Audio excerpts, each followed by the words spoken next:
name is Lieutenant Dennis Zelensky II. I'm just going to tell you a little bit about Lieutenant Dennis Zelensky. He died in the Iraq War on November the 19th, 2005, during combat operations while serving in the United States Army. Dennis was born December the 23rd, 1981. He loves God, his family, his country, friends, swimming, and the United States Army. After being commissioned a second lieutenant in the Army, Dennis was accepted into Ranger School and graduated in March of 2005. He deployed to Iraq with 101 Airborne Division on September the 17th, 2005. At that time of his death, Dennis was engaged. He was engaged at that time, who was also stationed with the 101 Airborne Division.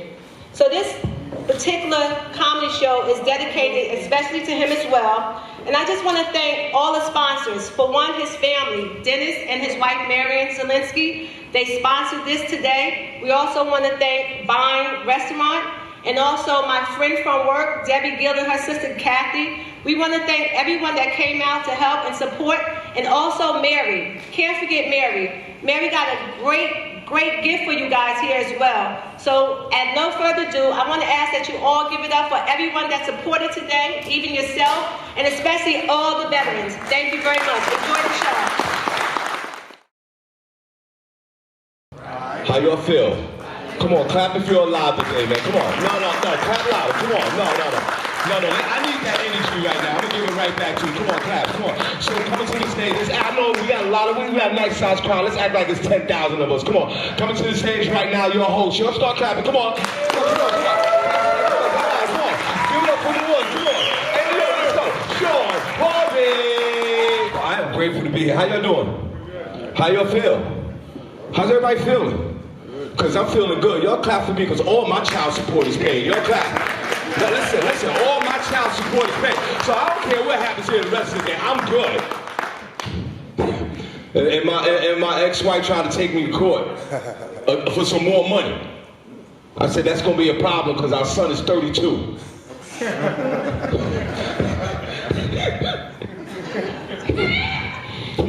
I remember, we didn't have Starbucks and all that stuff. You know what I mean? We had just regular coffee. I don't even know how to order that stuff. I went into a Starbucks to order coffee. I couldn't even pronounce the names of the coffees on the board. I go up there, I can't get my E's and my T's all screwed up. I get up there, let me get a Raffatini Snappanino.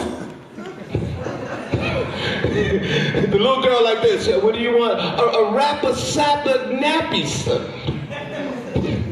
That's the problem with young folks these days. They got soft hands. Because they swipe, touch, and send, everybody. We didn't swipe, touch, and send in our day, remember? But back in the days when the Walkman came out, remember the Walkman? Come on, y'all clap if y'all remember the Walkman. No, before auto reverse. Remember when the cassette tape finished, you pulled it out, you turned it over, you put it back in the lid, you put the lid down, you press play. Those were the good old days, man. Back in the days when you warmed your car up. Remember we used to warm the car up? 2 degrees outside, had to warm the car up. Back in the days when you had a black eye and you lived with it. Remember we had black eyes? We were proud of our black eyes. You know what black eye? You had a black eye turned, purple, you went to work, you went to school, you said, what happened? Yeah, I got my black eye yesterday. Remember we used to just walk out. We just walk outside with our black eye, put some Vaseline on it. Now you get a black eye, you can't go outside, you need therapy, you gotta talk to everybody. No. Back in our day, we came outside with our black eye. What we doing today? Well, when you get my age, you go to bed at 9 o'clock.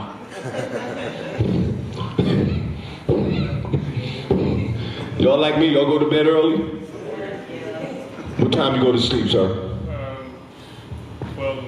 12, 1 o'clock in the morning? What's your problem? Y'all clap for it. He said, I can't sleep. I just, that's all right. So what time you go to bed? Time to 1 o'clock. Y'all clap for them. These are 1 o'clock in the morning, brothers.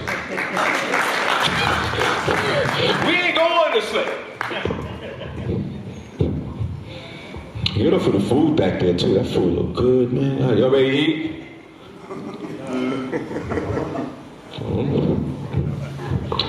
Hello, what's your name? Debbie. Everybody clap for Debbie. Debbie's so cute. What you do with Debbie? I'm a health tech. She's a health tech. What's your zodiac sign? Aries. You single? No. What's so funny? Let's get our pants off on it. When the last time you did this, Debbie? I want you to do this. Come on. Go, Debbie. Come on, Debbie. Come on, y'all go. Go, Debbie. Go, Debbie. Come on, right? Go, Debbie. Go, Debbie. Go, Debbie. Come on, Debbie. Now bend it down a little bit. Do a little bit of this now. Come on. Come on. Now turn around, Debbie. Let them see the back. Turn around. All right, clap it up. Clap for Debbie. You're going to sit down. Debbie like that. I don't know how to do that. I don't know. Everybody start clapping for our first comedian. Come on, everybody start clapping. Come on. Let's start clapping for our first comedian. Come on. Keep it going for the one and the only Stack Nicholson. Good morning, afternoon, what is it? Afternoon, how's everybody doing? Y'all good out there? Good. You didn't have to worry about me moving too far if I had a cord or not, because it's hot in here. I'm burning up with this Dickie shirt on. Feel like a rotisserie chicken in this joint. I'm already dark meat. I'm about to be burnt in a few minutes. All right, man, y'all ready to laugh or what, man? All right. I was told this is a clean show. Oh, he just dropped his cake. You all right, G? 5-second rule, hurry up, 5-second rule. You can still eat that, bro. People like you about to punch me in the face. I wasn't gonna come to get your cake, bro. It's all good, it's all good. They said this was a clean show, and that's good because I took a shower this morning, so. They said I'm not supposed to cuss, but I will say this, if y'all don't laugh at these jokes, then I'm gonna start cussing, all right? And I'm gonna start cussing at y'all for not laughing, because I'm sensitive. I come from Philadelphia, Pennsylvania, an hour and a half away, all the way up here to share these jokes with y'all, and I didn't come up here for y'all to mess up my self-esteem, okay? So I need your cooperation. Y'all feeling good today? Good, good, good. I didn't ask you to clap, but that's okay, it's cool. My name is Stack Nicholson. I've been doing comedy for about 4.5 years. All right, and it's going very well so far. I must admit, I'm proud to say that I got a phone call earlier about possibly getting my very own HBO special. Yes, thank you, thank you. But I turned them down. I did, because my DirecTV package already comes with HBO. So I don't need to switch to Comcast right now, but I told them, you come up with any more specials, don't hesitate to call. And it's okay if you don't get the joke right away. Just laugh anyway. If you see, like, just follow the leader. If your neighbor's laughing, you laugh too, all right? You know what I mean? I'm cocky, I'm arrogant, but in a good way, only because I feel like if I tell these jokes and you don't laugh, then there's something wrong with y'all. And that's how I carry myself. So I can tell jokes anywhere. The VA, churches, basketball games. I did a show a month ago at a Jehovah's Witness convention. I did. But they didn't like me because all I told was knock-knock jokes. Thank you. People ask me all the time where I get my talent from, what made me want to do comedy. Truth is, I come from a very talented family. See, my mother was a magician, you know. But you would have never heard of her because she didn't make it to the big time. So she didn't have a big name, but she had this special trick she would do. See, instead of saying abracadabra, hocus pocus, she would say, I'm pregnant. And then the father would disappear.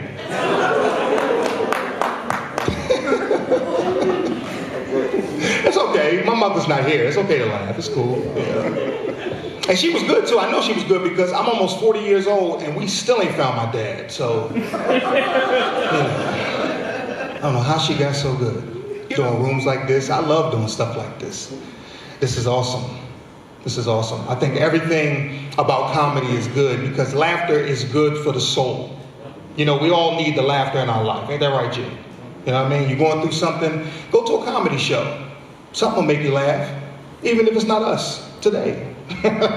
Something's going to make you laugh somewhere because that's just comedy. that sort of thing. And we got clowns riding around in Philly scaring everybody. Did you hear about this? Did y'all hear about, y'all got them up here, or was this just a Philly thing? Clowns. Clowns running around scaring everybody. And the worst part is we're going to have to vote for one of them on Tuesday. Clowns scaring my daughter. I got a 7-year-old daughter. Scared to death of these clowns. So I said, well, baby, if you're scared of clowns, I guess we don't have to go to McDonald's no more, right? She too damn smart, though. She said, yes, we can, Daddy. We just got to go through the drive-thru. That's all. Nah, man, it ain't that deep. It ain't that deep. I'm a big guy, though, you know. As you can see, I'm a big guy. And this is not a joke. I want you to take care of yourselves because a year ago, I was diagnosed with type 2 diabetes. And that's not a joke. But since then, I have lost 50 pounds. So that's good. Yes, thank you. And some of y'all looking at me like, damn, big guy, that's what's up. Congratulations. And the rest of y'all like, damn, dude, you was bigger than that. I see it all on your face. You ain't fooling me. I see it. Don't judge me.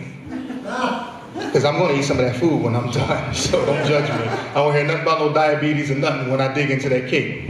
I'm what you call a religious free agent. Like, I believe in God, but I'm not sure which one I should believe in.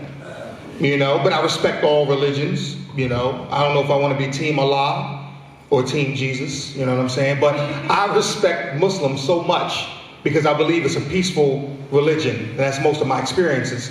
So I will do things out of the ordinary when I'm in their presence. Like if I'm in the store and I'm getting ready to order something and I see a Muslim in there, I'll switch my whole order up, knowing that I eat pork.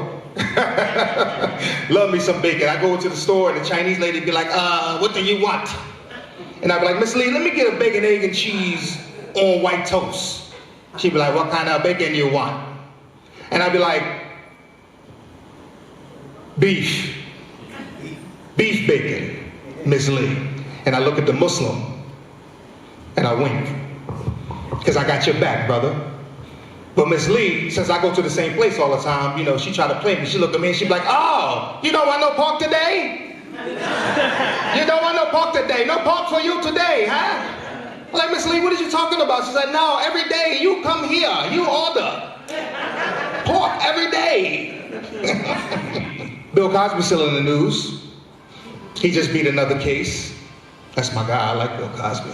I do. I can separate the messenger from the message. I can do that. I grew up watching Bill Cosby. I wasn't surprised when the allegations came out because, quite frankly, I don't put nothing past nobody. The only thing that stunned me, I didn't know that he liked his women the same way he likes his pudding pops. Passed out cold. I didn't know that.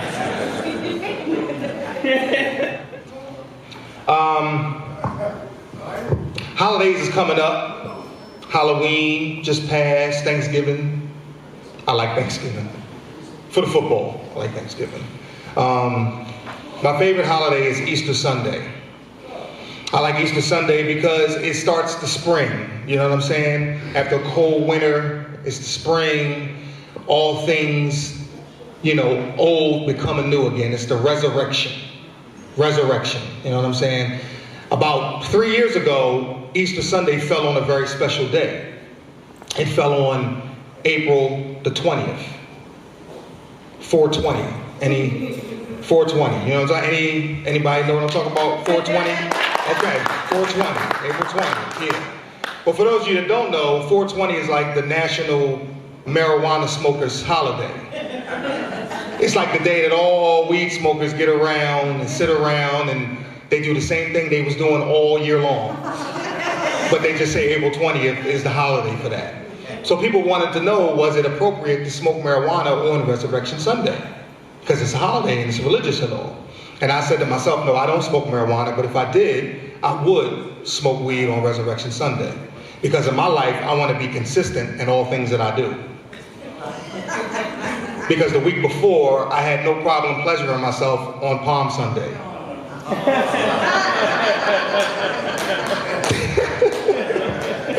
Hey man, I'm done. Thanks a lot. I'm Stacks. Hey, how y'all doing? Cool. let me say this right now because I feel some of y'all staring at me. I just want to say I'm not drunk. You know, I don't drink because I'm afraid if I start drinking, I might start walking straight. And I know if I start walking straight, I'll lose my benefits. And I'm just trying to keep whatever little money I got coming in. You know, matter of fact, when I meet women, I tell women, I say, look, you know, there's a lot of people getting laid off nowadays. A lot of people have lost their jobs. You need to hook up with somebody like me, because I'm gonna guarantee you some kind of money, either on the first or the third. And I'm gonna be honest, and one thing I love about people is, a lot of times people don't realize it's not a good time to be recognized, but they still recognize you anyway. Because one time I was in the Social Security office, and I was sitting in the waiting area, and this guy walked in, and he recognized me, and he gonna say, yo man, I know who you are. You are funny. I done been to a lot of your shows. And I had to tell him, I had to say, yo, not in here. I said, in here I ain't nothing, man. You know, just like you. And he was like, oh yeah, right, you're right, man, my fault. And listen, I just want to say I'm glad to be here at the VA hospital in Lyons, New Jersey. You can tell it's a part of Jersey I ain't never been before because I put it in the GPS, said where the hell you going? It was a crazy route because, you know, we came up from Philly and I ain't never come to Jersey and ain't had to pay no toll. And that's just a big surprise waiting for me when I leave here. But, you know, you gotta pay triple now. but it's cool. I'm not gonna be doing a lot of walking back and forth like Sean because I really don't want to fall because, you know, I'm 46 years old. I'm at the age now when I fall, I gotta stay on the ground for a minute, do like a mental CAT scan, and make sure ain't nothing pop. You know, it's not like back when I was like 18 years old, when I could fall out of the first floor window and just get up and be like, damn, I gotta be careful. I remember a couple weeks ago, I was walking down the street and I tripped and fell in front of a bar, and these two drunk guys came out to help me up. And I could tell they ain't never helped no disabled person up before. Because see, I have cerebral palsy, and that basically means like whatever message comes from my brain, it takes like a minute or two to get to where it gotta go. And chances are it's gonna be incomplete. So when they lifted me up, my legs were still bent. And one of the drunk guys said, man, put your leg down. I said, I am, but it's gonna take a minute. And the other drunk tried to grab my leg and straighten it out, but it ain't work like that, because it was locked. So basically they just put me back on the ground and said, look, when you're ready to get up, you call us, you know, because you messing up my high.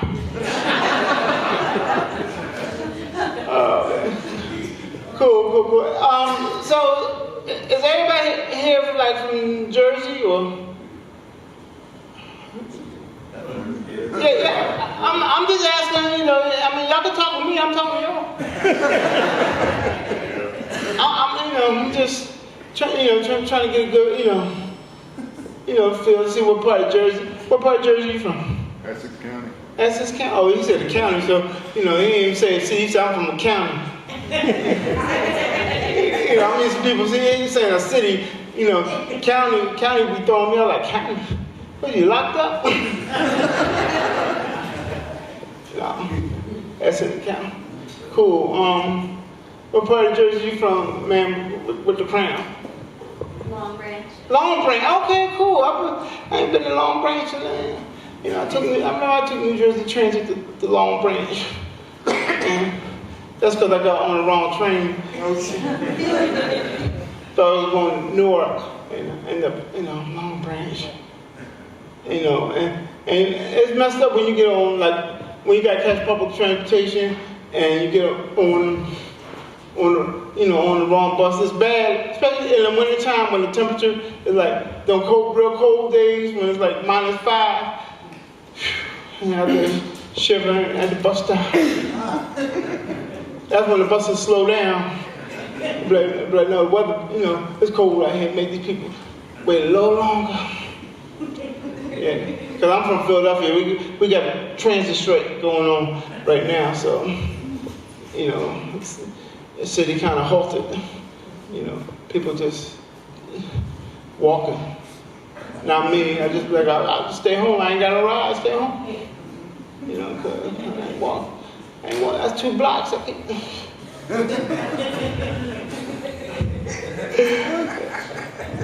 I'm sorry. I just went off on a tangent. Just got excited talking about Long Branch. Brought back memories. Anyway, you see the weather getting ready to change. We're getting ready. It's going to be fall and winter. As long as we don't have a winter like we did like a couple years ago with all the snowstorms, like I was proud of myself because after the first snowstorm, I shoveled my own front. And then like 2 days later, another blizzard came. And I was like, I said, I don't feel like dealing with this. So I wanted to go ask my neighbor. I said, yo man, how much you gonna charge me to shovel my front? He said, man, that's about $25, $30 job. I said, how you gonna charge me that much? Well, I only got like $12 worth of profit. He said, look, the offer is on the table. So I'm sitting on the front steps in the snow just mad as hell. But God looked out because the neighborhood crackhead, he was walking down the street and he saw me. And he said, Charles, you want me to get that for you? I said, how much you want to charge me? He said, man, give me $7. I said, bet. So he started shoveling and I went in the house to get the money. And I got mad again because all I had was all 20s. And I said, I know he ain't got no change. And you can't trust no crackhead to go to the store. Because it'd be about 4 or 5 months later and I'll see him. And he'd be like, you know what, Charles, I ain't forgetting about your change. And I'd be like, look, just put that towards how much you're going to charge me to cut the grass. Because it's summertime now. And speaking of crackheads, my sister, she was on crack. And I remember one time she came by my house and she had asked me for $10 and I gave it to her. And a friend of mine said, man, why you give her $10? You know what she's gonna do with it. I said, look, I'd rather give her $10 while I'm here than have her come back while I'm gone and she take close to $1,000 worth of stuff. Because I had to learn my lesson with my sister. Because there was a time before that, she had asked me for some money and I was in a bad mood. And I said, no, I ain't giving you nothing. And I forgot my cell phone was near her, and she messed around and stole my phone. I had to take and call my own phone. She gonna answer it like it hers. She was like, hello? I said, Chrissy, why you steal my phone? She told me she ain't steal nothing. She don't know what I'm talking about. She was like, look, I gotta go. I got somebody on her line. And she had me going too because I was like, all right, well, if you see my phone, just call me at the house. I'm hanging on the phone. I know it's my number. And that number almost 10 years. And I don't know if you know this or not, but when you got like a family member or a close friend that's on drugs and they go through that 12-step program, is that one step they get to where they gotta apologize to you for everything they did. But they're gonna relapse. And you're going to have to hear it about 5, 6 more times. So after about the 6th time with my sister, I snapped out. I said, no, Chrissy. I said, this is wrong. I said, this stuff you steal is expensive. I said, you stole my $700 TV. You going to sell it to the man down the street for $40. He going to sell it back to me for $200. How the hell I pay $900 for something that's already mine with no remote? Because I ain't got no cable, so I can't use the cable remote. So I had to go through the aggravation of trying to get a universal remote. And and being lazy, I just went to the little poppy store. And because he had like 3 or 4 different universal remotes in there. And And I grabbed one. I said, "Will this work on my TV? It's Sony." He said, "Yeah." So I get home, it don't work, and I couldn't program it. And then I took it back. I said, "I thought you said it was supposed to work on TV." He said, "Not all universal TV." I said, "The word universal means everything." He said, "All right, well, buy this one." I'm like, "No, I can't take that back. You just got to buy new." So basically, I bought like $30 worth of universal remotes. Though none of them work. So, and another thing is, I got I don't even turn my TV on. I just put my coat on top of it. So I got like a $900 coat rack.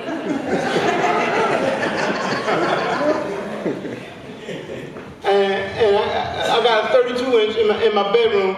And one time the game came on, and it looked weird, having like 6 guys in your room sitting on your bed watching a 32-inch, because you can't get the 60-inch to work. But thank you for letting me share that. Because that really happened. So if anybody want to buy 60-inch TV with no remote, I paid $900 for it. I'll give it to you for $4.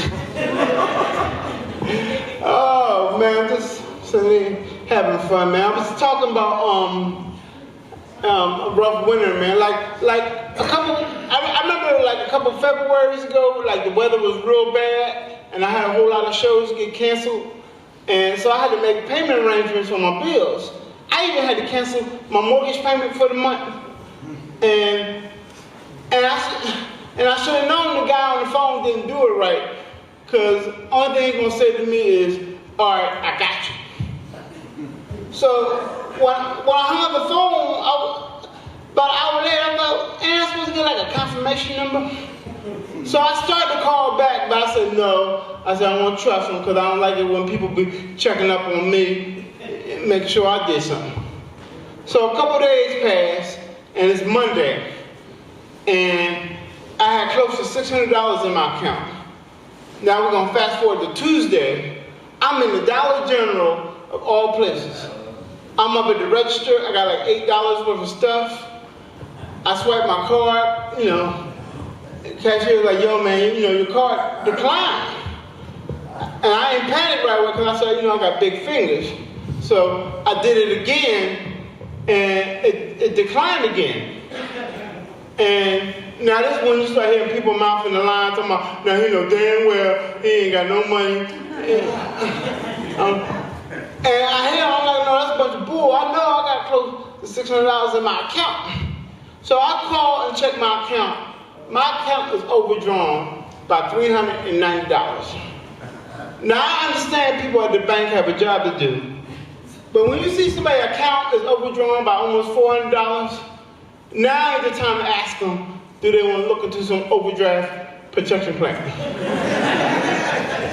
Ask me that when my account is overdrawn by $20. Not when I just took every dime I had in the world. So by the grace of God, I made it home. And thank God my grandmother came by over the weekend, because my grandmother knows I'm the ultimate bachelor. So every time she go food shopping, she'll buy whatever is on sale. So apparently Nathan hot dogs was on sale, because she bought like 9 packs of them. Now you know you're depressed anytime you just eat a hot dog at the microwave. With just a hot dog and no bun, and you just chewing on it like it's a carrot.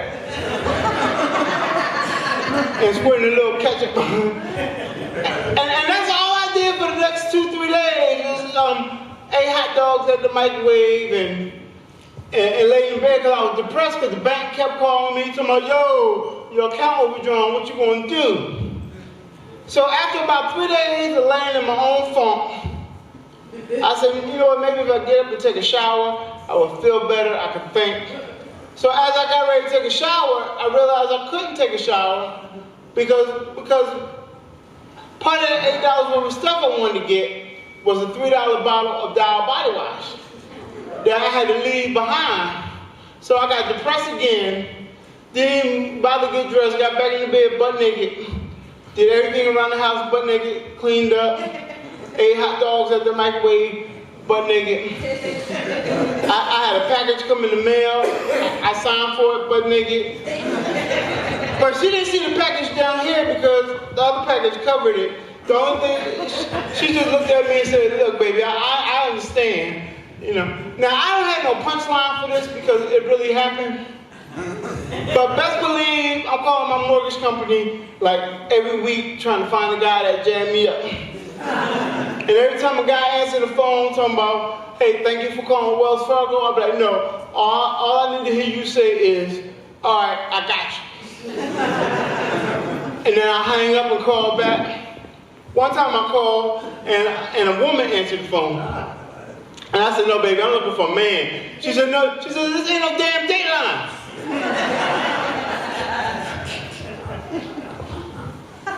I don't know. I've been having like a lot of interesting stuff happen to me. Like about a month ago, I ran into an old friend of mine named Corey. You know, Corey's a cool dude.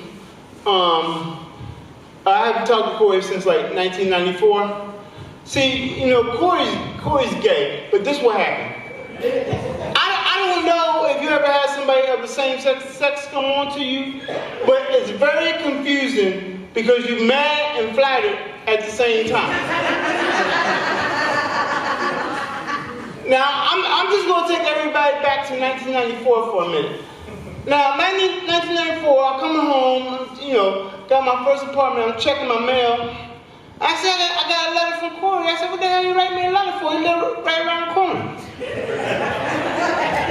So I open it up, I'm reading it, he's like, hey Charles, how you doing? I hope all's well. I'm like, you know how I'm doing? You just saw me yesterday.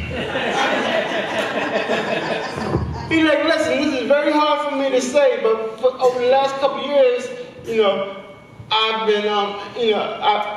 been gay. And I said, okay, well, it's 1994. I can deal with it. And then the next line said, also, over the last 6 months, I've been becoming attracted to you. And I would like to know if you would like to go out sometime so we can sit down and talk about it. And I'm getting mad because I'm like, what the hell with me? It's saying I'm into this. I'm like, I got too many pink shirts? So I get on the phone, I call Corey, I said, Corey, I got your letter, and I just want to say I'm not interested. And I hung up real fast, because I didn't want him to be like, are you sure? Because see, I don't talk that fast, and I didn't want him to think my hesitation, you know, was me thinking about him. Because I'm going to tell you something now, it's hard enough for me to live my life being disabled. I'll be damned if I want to live it being disabled and gay. I won't have no friends. Oh man. Everybody still with me? Cool. I'm having fun here in Lyons, New Jersey, and you know, I've been in the VA hospital, you know, thanking y'all, you know, for y'all service, and you know. We get a new president, whoever that's going to be. People keep asking me who I want. I don't care either way. Comedically wise, I'm straight. I'm going to have plenty of material with Bill and Hillary, or especially Donald Trump and his illegal alien wife, who is supposed to be in the country. I'm sorry, I went too far with that.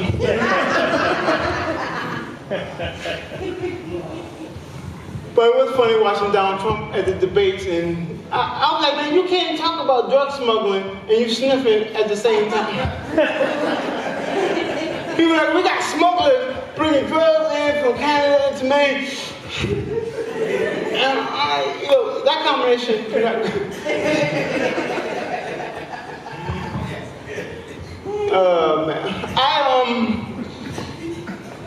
I was sitting up here talking about how I was getting how I was getting like Social Security disability. Like I really do get that. But before I started getting Social Security disability, I was getting like SSI. And that started when I was like 6 years old. But I didn't find out I was getting that until I was about 12. And the way I found out was, see, I went to a school for disabled kids, and it was a couple days after the first of the month, and I saw a friend of mine with new clothes on. And I said, hold up, wait a minute. I said, how Jermaine got some new clothes, and he just said his parents ain't working. So I confronted him, because I didn't know if he was out there stealing. So I said, Jermaine, I said, how you got some new clothes, and you just said your parents ain't got no job? He was like, from my check. I said, what check? I said, you're 12 years old. You ain't got no job. He's like, no, from the same check you get. And I said, ho. Wait a minute. I said, what check I get? He said, the check we get from the government at the beginning of each month because we can't walk right. I said, whoa.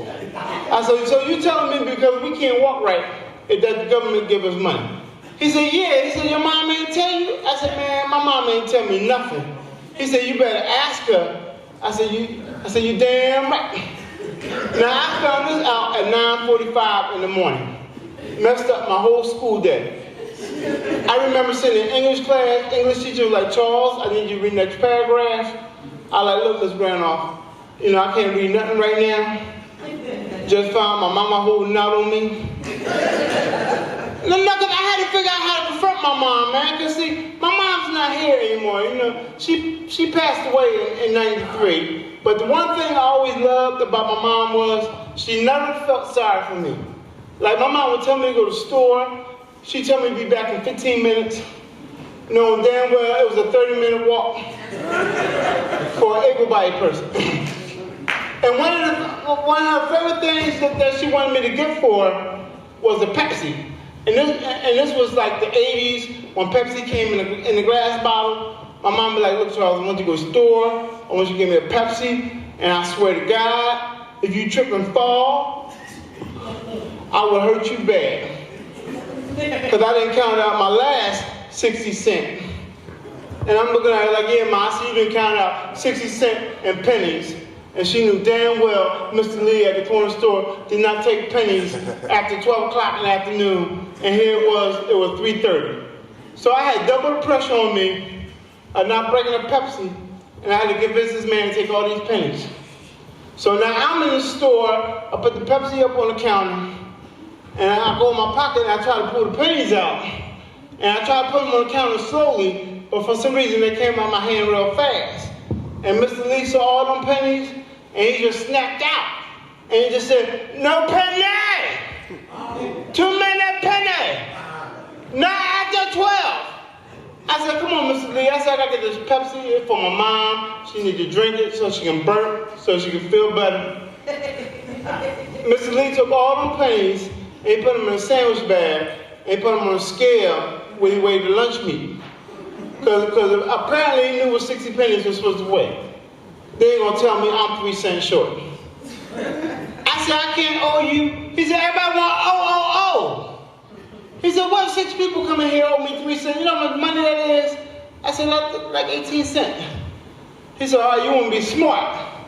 He said, what, 300 people come in here and owe me 3 cents? I said, now, only way I could answer that was to say, now, you know damn well 300 people are going to come in the store during the course of the day and owe 3 cents. I had to answer like that because I couldn't do the math in my head. I don't know, I had a lot of crazy stuff happen to me when I was like 12. Like my stepfather, he gonna make me get a paper route. Got me making like $15 every 2 weeks. Gonna tell me I need to see what it feel like to bring some money into the house. I said, well, technically, I am bringing some money into the house. I said, y'all just ain't trying to share that with me. And when I first got the paper route, it was cool because I only had like 50 customers.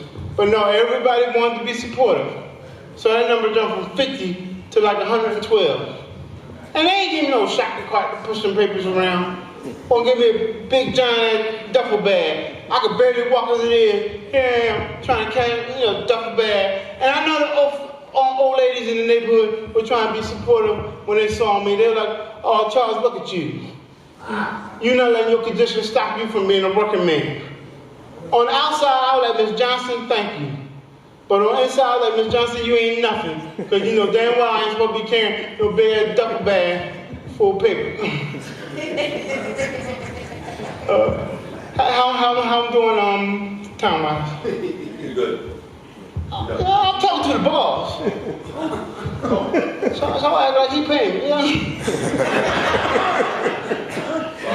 That's why I don't cross that line again. You know, cause I'm in here with my people. We all disabled here. I know how you feel. I'm in the same boat. You know. But they're gonna mess around and underestimate the power of the handicap.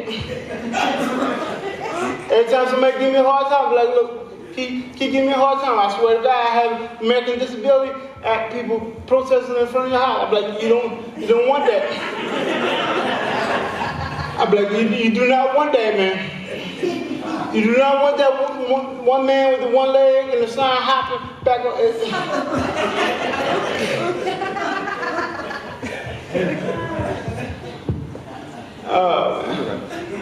No, let's go on wrap up. Like I said, you know, my people, we all the same gang.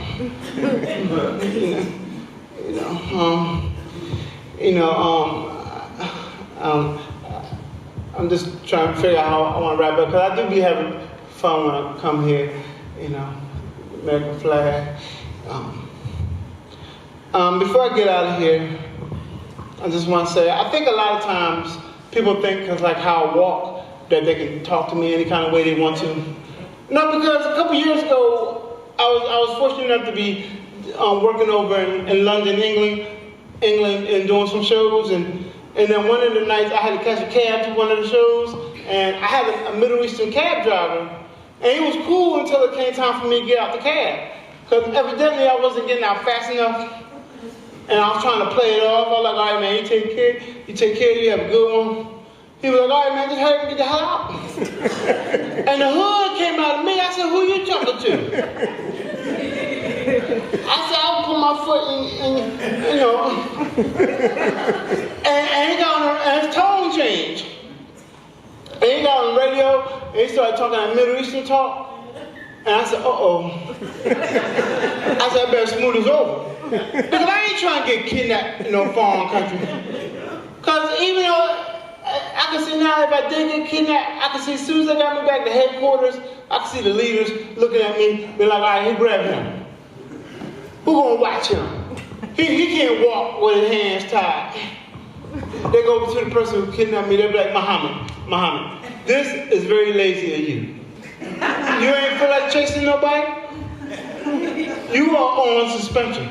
And they'll come back over to me and tell me, look, man, it's been a mistake. You can go. I'll be like, look, y'all gonna drop me off. Where y'all pick me up at? I guess on that note, I'm gonna get out of here, but I truly have fun, you know, Lexington County, good seeing you. I'm gonna look you up from there, or do you stay here? You stay here? So you're not allowed to leave here, right? All right, just let me know, because I want you to be trying to walk out the door with me instead. I think y'all going my way, but you know, I be having to tell able-bodied friends, man, like I got friends who who are disabled and need medicine to really keep them calm, because like the little thing would just set them off. Like if the wind hit the window real hard, they'd be ready to go out there and try to fight the wind. And they be trying to pick fights with them, like, boy, you know, I'm like, no, leave them up. Like, I don't care. But once they hear somebody on medicine, they'll be like, oh, okay, I understand. Yeah. But can I buy? No, you don't want to take it? Well, you take it. Just let him take it. But anyway, from the bottom of my heart, I had a whole lot of fun with y'all. Chances are I ain't gonna see y'all Thanksgiving, so have a good Thanksgiving. Stacks Nicholson in the building, showing love and supporting the military boys comedy. They had me here performing for the vets. I'm very honored and blessed to be able to do it. I had a good time, support what they're doing. They're doing a good thing. They're all around, touring, you know what I'm saying, just putting smiles on the vets and the people that serve the country for us. We appreciate them and they showing they love. Hey, I just want to thank the military boys for having me here at the VA hospital in Lyons, New Jersey. It's the first time I've been to Lyons. I met the mayor and the president of city council. It was a cool time here. If y'all didn't come to this one, y'all need to, come back. I think you got to be ex-military or military, but if y'all just come, you won't be disappointed. Yeah, I really enjoyed this show today. Really appreciate what Military Boys is doing for veterans. Come on out and support them in every way possible. Military Boys forever. Thank you. Great show. Military Boys of Comedy.